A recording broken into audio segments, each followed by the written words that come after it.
ভারতের আগরতলায় বাংলাদেশের সহকারী হাইকমিশনে হিন্দু সংঘর্ষ সমিতির হামলা, ভাঙচুর ও জাতীয় পতাকায় আগুন দেওয়ার ঘটনায় ৩ জন পুলিশ কর্মকর্তাকে বরখাস্ত করেছে ভারতীয় কর্তৃপক্ষ।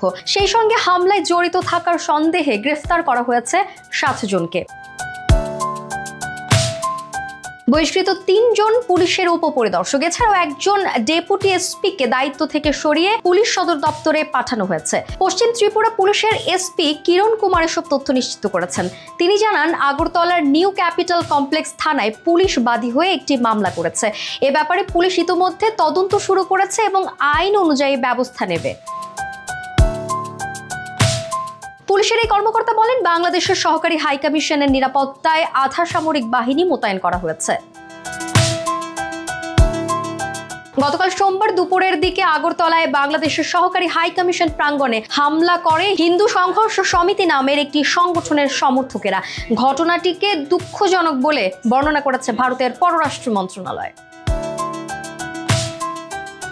আগরতলায় সহকারী হাইকমিশনে হামলায় ক্ষুব্ধ প্রতিক্রিয়া জানিয়েছে বাংলাদেশ সরকার। গতকাল পররাষ্ট্র মন্ত্রণালয় থেকে দেয়া বিজ্ঞপ্তিতে বলা হয়, সেখানে নানা ঘটনা প্রবাহ প্রমাণ করছে পূর্ব পরিকল্পিতভাবে মিশনের প্রধান ফটক ভেঙে প্রাঙ্গণে আক্রমণাত্মক কর্মকাণ্ডের অনুমতি দেওয়া হয়েছিল।